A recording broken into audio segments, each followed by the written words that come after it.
அண்மை செய்தியை பார்த்து வருகிறோம்.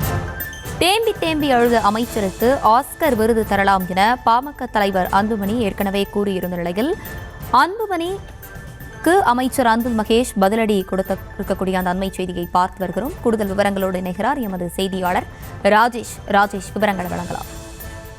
அர்ஷினி வணக்கம். பாமக தலைவர் அன்புமணி ராமதாஸ் இன்று விருதுநகரில் பேசும்போது அமைச்சர் அன்பில் மகேஷ் அழுததை அவர் சுட்டி காண்பித்து அவர் விமர்சனம் செய்திருந்தார். அதாவது கள்ளக்குறிச்சியிலே பல பேர் உயிரிழந்த போது வராத சோகம் கண்ணீர் இப்போது வருவது ஏன், அந்த அமைச்சருக்கு ஆஸ்கார் அவார்டே கொடுக்கலாம், அந்த அளவுக்கு அவர் நடித்திருக்கிறார் என்று ஒரு கடுமையான விமர்சனத்தை முன்வைத்திருந்தார்.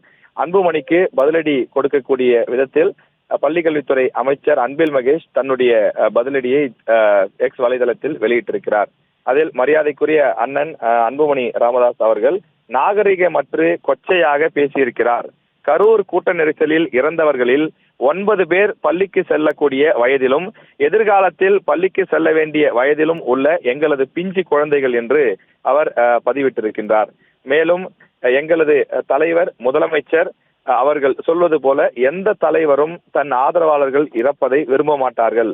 தலைவரின் வழியில் பயணிக்கும் நாங்கள் மக்களின் பக்கம் நிற்கிறோம், ஆறுதல் தேடுகிறோம், ஆறுதல் சொல்கிறோம் என்று அமைச்சர் அன்பில் மகேஷ் தெரிவித்திருக்கிறார். மேலும் வளர்த்து ஆளாக்கிவிட்ட சொந்த தந்தையை கூட கொச்சைப்படுத்துபவரின் கருத்தை இனிமேல் பொருட்படுத்த தேவையில்லை என்றே கருதுகிறேன் என்று தன்னுடைய பதிலடியை கொடுத்திருக்கின்றார். அந்த பிஞ்சி குழந்தைகளை நினைத்துதான் தான் அழுததாகவும், தன்னுடைய அந்த அழுகை என்பது ஒரு பொய்யான நடிப்பு கிடையாது, உண்மையில் நான் காயம்பட்டு அவர்களுக்காக என்னுடைய மனவேதனையைத்தான் கண்ணீராக வெளிப்படுத்தினேன் என்று அமைச்சர் அன்பில் மகேஷ் இந்த பதிவின் மூலம் வெளிப்படுத்தியிருக்கிறார்.